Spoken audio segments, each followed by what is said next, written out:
Hello, everybody. So we are here with Grace. What is your position actually at? At Haven City, I am the marketing and leasing director here at Haven City. Haven City Market. So if you aren't aware of it, it is a new market filled with many delicious foods, ice cream, poke, healthy burgers, pretty much everything you can imagine. Yes. I had the pork belly sandwich, I forget what they call it, at Snout. Belly and Snout? Belly and Yeah. Snout, one of the opening days. It was so good. Oh, was it? You can't eat too many of those, though. No. A lot of people, what they do is they go to Belly and Snout and then they say that they need to undo what they did there and then go have an acai bowl. True. Yeah. Yeah, it's a beautiful location. I'm really glad that you could be on the show and we could just talk about. Thanks for having me. Yeah, absolutely. I wanted to have you on the show and just talk about like the creation, where you guys are going, some of the challenges, and just the beauty of what you guys created. So why don't you give first a little introduction about yourself, and then we can go into talking about the creation of the market. Okay, great. So I have been on this project for the past, I think it's almost maybe 3.5 years now. So since its actual concept introduction to the city, shortly after that, I joined the team to start curating leasing for the project. Before that, I was at a different food hall, actually, at the Anaheim Packing House in Anaheim. Oh, okay. So in Orange County, so I actually come from Orange County. I still live there, so I trek out here a couple times a week to work on the marketing and leasing here. I used to be out here a lot more often during the leasing period of times, but the leasing is ongoing, but before that, I was doing more marketing and community relations over at the Packing House in Anaheim, and I just kind of have that background. I have a degree in hospitality management from Le Cordon Bleu, so I come from that kind of food world, I guess you would call it. So I've always enjoyed seeing new restaurants start up and kind of expand, so I've kind of been immersed in that world for a while. Yeah, and then, but on the flip side, I also am, very much into real estate. So that commercial leasing side is where I got that experience from. So this seems like it's a marriage of best of both worlds for you. Yeah, exactly. Yeah. So that's kind of my background and how I kind of landed here.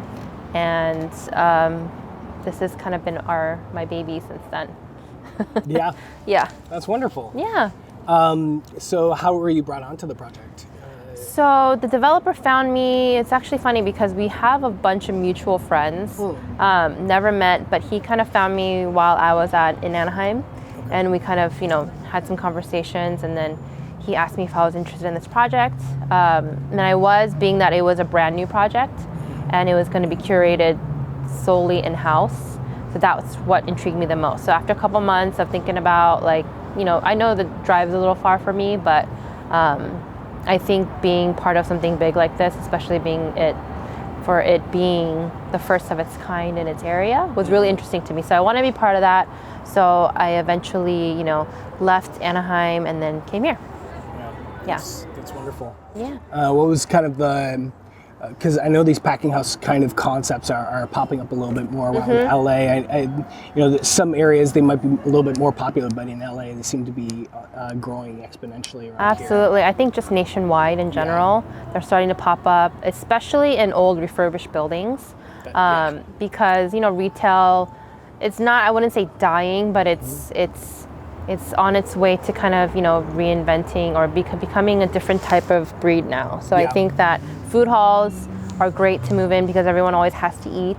I know online shopping is kind of something that is considered in that whole retail movement. Yeah. But when it comes to food, there's always, restaurants are always popular in their peak times. Yeah. So everyone has to eat a couple times a day. So it's something that makes sense. So I think food halls are fun because then you get to one destination and have multiple choices. Exactly. Yeah, me and my wife have come here a few times, and we don't always want the same food. But we kind of just we both settle on okay, we'll go to this restaurant, and coming here, it's a nicer experience of being able to look and be like, oh, I want that, no, I want that, and then pick and choose from all the different places, all in the same spot, and not have to like leave the comfort of one sitting location. Or try a little bit of everything, because if that other person is your wife and you guys are sharing everything, then you can try a little bit of everything and see what you might come back for, or if you want to try something else. So it's that whole concept. And I think our food hall has a really great common area seating where it's not too claustrophobic in size. So I think that's something that a lot of people have pointed out to us, that it's nice to have big open spaces as sitting areas. So that's a little perk. And I love the outside. Like, you guys did a really good job. I mean, it's just, there's lots of places for kids to play or adults to have a date night. And there's games, and you guys did a really good job out here. Yeah, we love it out here. I mean, it's going to be, obviously it's great for kids to run around, but this is also a great space for events. So that's something that we are definitely focusing on, especially in the new year. That's cool. Yeah. Wonderful. So why this location versus was Rancho specifically chosen and you try to find a spot, or was it the location found you? So it's funny because the developer, his name's Tommy Lee. He was actually looking in, I wouldn't say Rancho only specific, but just kind of IE in general. And he actually just stumbled upon this property on accident. Just driving through trying to find some lunch, and he just found this place. Happened to be vacant for a while. He kind of looked in, and it was just it was a large space. It's overall, I think in total, it's almost 80,000 square feet. So I think, it was just kind of intriguing because it's sat empty for so long. So it's a nice blank canvas for something that he was, trying to do out here. So he kind of basically stumbled upon it. Then, of course, conversations with the city started, and then now we're here. Long story short. And it was a little bit of a long story. Yeah. And you guys had some challenges getting up and running. I can imagine being very difficult to start one restaurant, not to mention you essentially were starting how many restaurants at once? 18 up and running now, and then we have 4 more that are finishing up the construction. Okay. Yeah, so we'll have 23 leased and ready to go at the end of the day. We'll be adding a few more because we have 2 more spaces to fill. Oh, nice. It was a struggle in the beginning because you're trying to introduce this concept when you come to the site and it's literally a blank. It's just concrete everywhere. It's hard to to have people be able to visualize the dream. You have renderings all you want, but some people don't have that kind of vision. So the ones that signed on early on, obviously they have that vision and see. But it was also on our part, we were very picky with the curation. We wanted to make sure that it's not just bringing anyone that can pay rent. We wanted to make sure that they were of quality tenants that we felt were a good mix. We didn't want to duplicate any concepts. We wanted to have a little bit of everything as much as possible. So that was important to us. And a lot of these spaces are first brick and mortar locations. And what that means is they don't have an existing location or a first location. So we have to schedule tastings and then make sure the food's good, and then that whole lease negotiation process. But with all that being said and done, I think the longest thing in general is the construction and just going through all that permitting, health department, building department, fire department, all that fun stuff. Behind the scenes things that general public may not understand, so they're thinking, why is it taking so long? Right. Which I totally understand.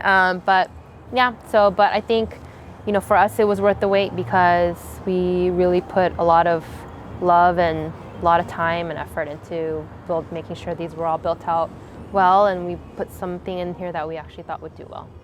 And not just the building well, but like everything you did well, the aesthetics. Like, I think that's the thing. A lot of people they rush into concepts and they want to get it done now, and that pressure of starting it now versus starting it right. I noticed that you guys did a lot of the those little soirees where you'd have just select groups of people that you do invites to and have them up here, and I really think that was a wonderful marketing strategy that you guys used, because I met people, I had gone to one of the first ones, I met people who were just outraged that I had an invite and they didn't.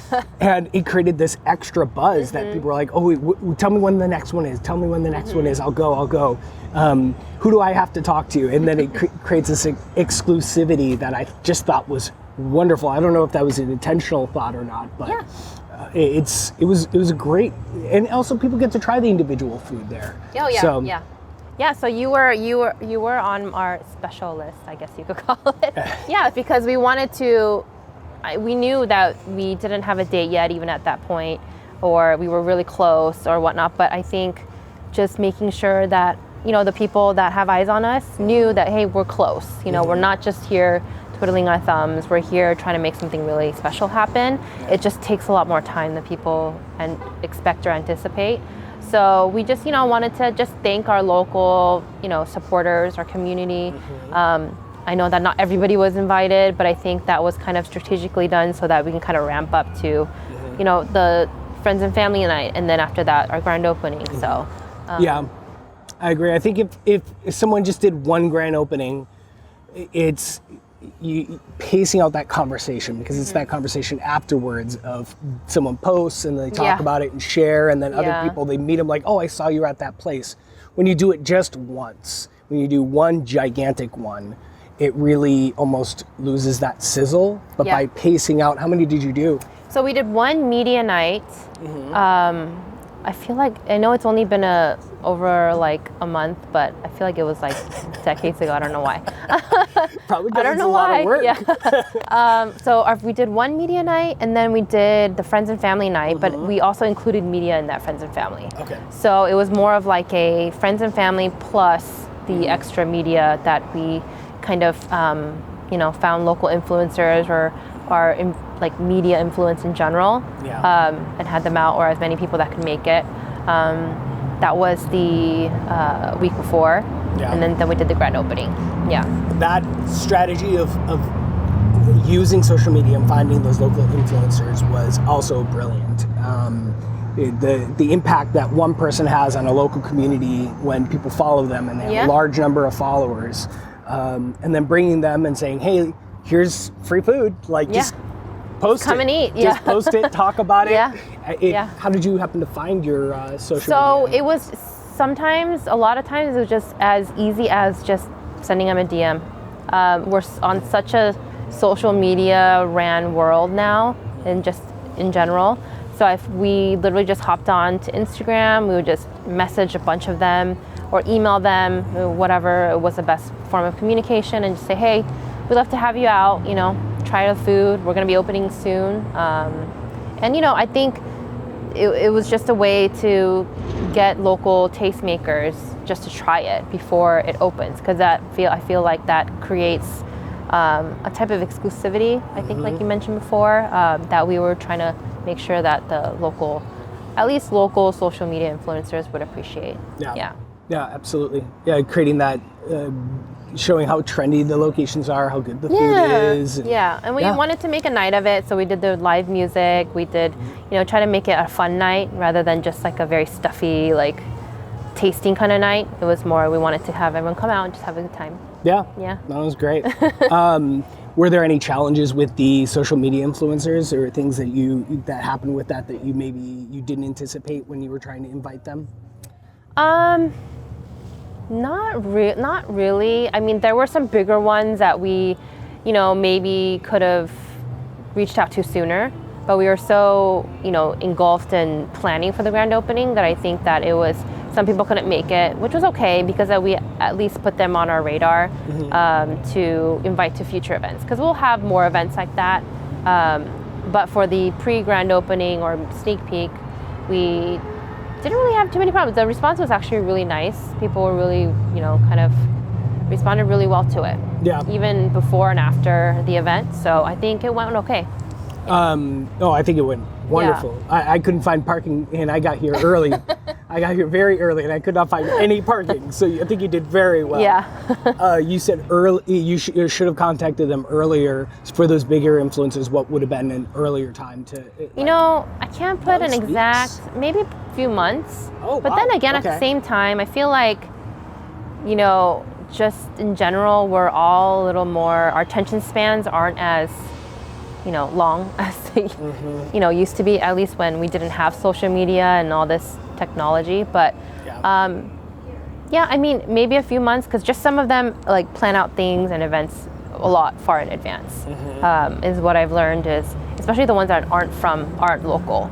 So if we're trying to pull people Gotcha. from Orange County or LA, it's a little bit, it takes a drive to get out here. It's on a weeknight or whatnot. But I think in general it's fine. But I think a couple notes that we noticed was maybe a few months more in advance could have, put it on their radar a little bit earlier. So that's something to consider. But otherwise, it was okay. Yeah. That's good. Yeah. Now, I know you have gigantic screens and a big area for entertainment. Yes. And ping pong and games. What are your ideas for the future for events? So, yeah, I mean, we have ping pong. Kids love it. People, I think we're going to maybe even start doing some tournaments. Oh. Ping pong is actually, I guess, something that people love. Oh, okay. So we play all the games on the projector screens too. Okay. So all the Sunday football games or any football games in general, all the basketball games, we want to have more events driven around those sporting events. Mm-hmm. That's kind of on a smaller scale, events-wise.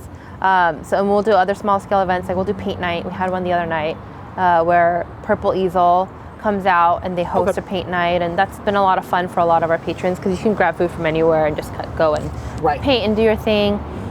So inside we want to do a lot of education and demonstration driven type of events. So meaning cooking demos, any kind of like local museums or art centers that want to do some pop-ups.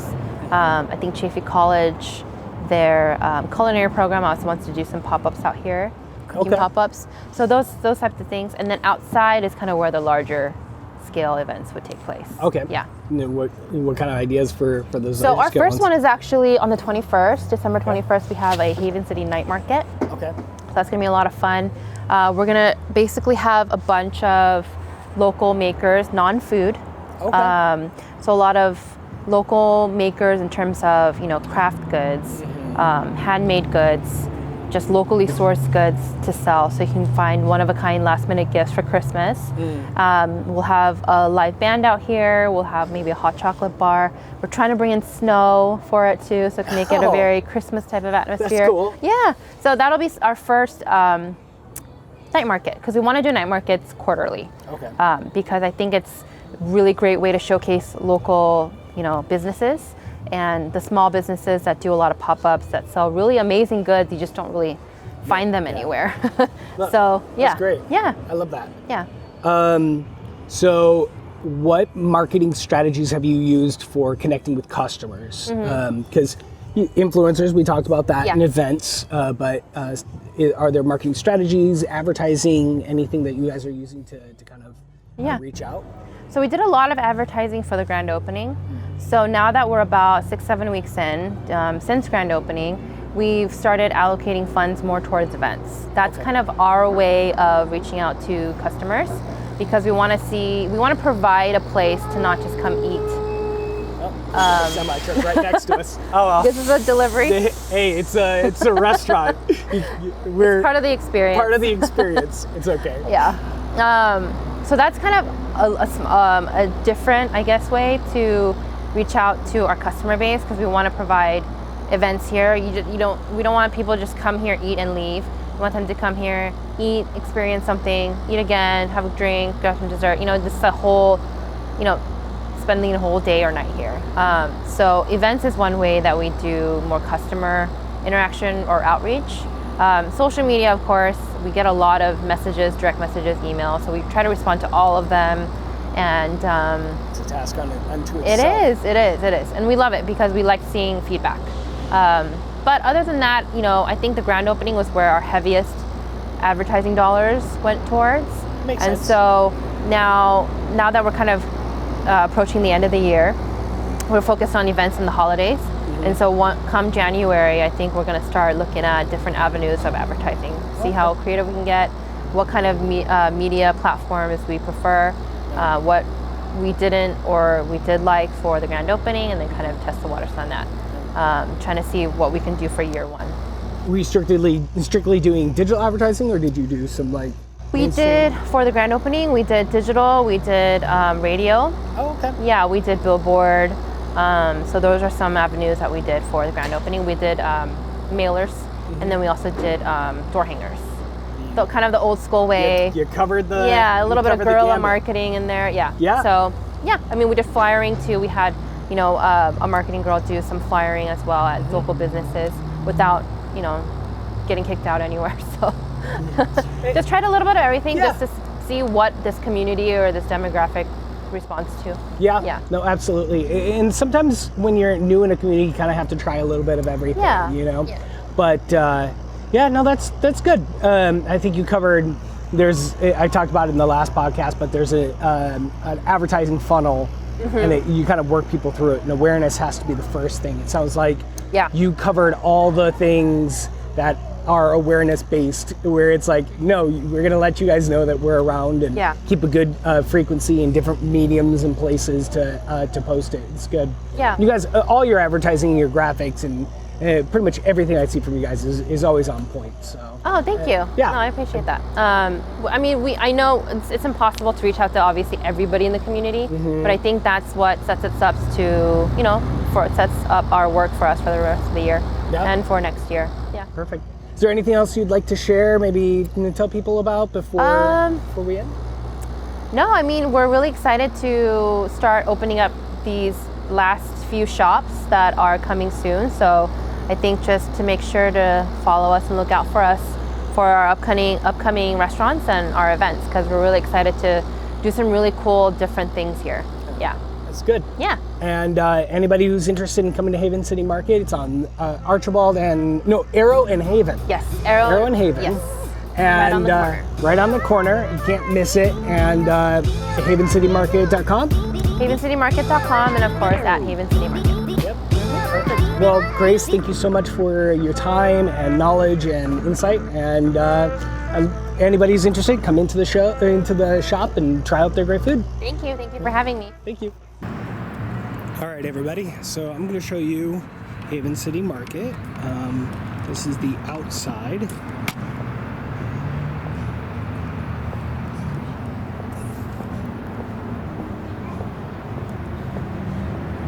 Very beautiful.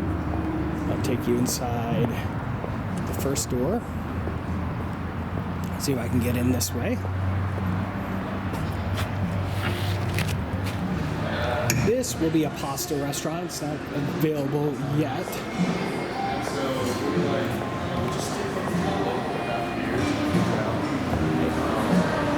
Sushi restaurant.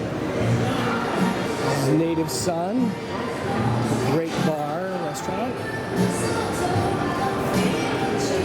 Great shrimp, like Louisiana style.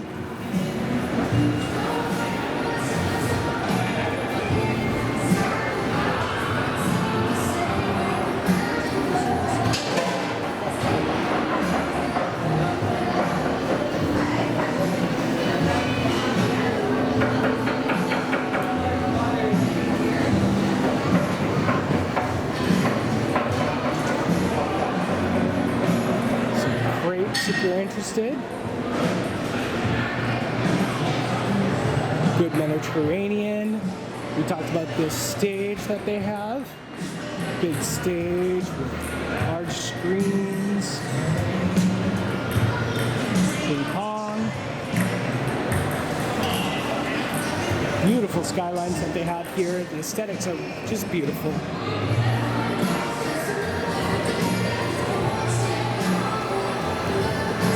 And coffee that we received earlier.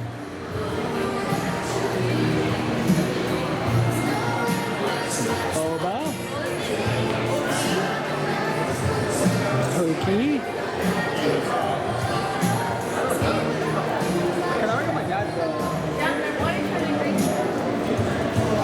Some acai.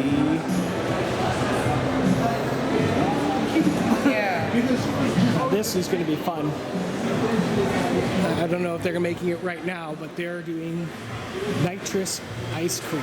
This is delicious. Some healthy option, fresh Asian chicken. Told you about belly and snout. This is really delicious food, but eat at your own risk. Very unhealthy, very, very delicious.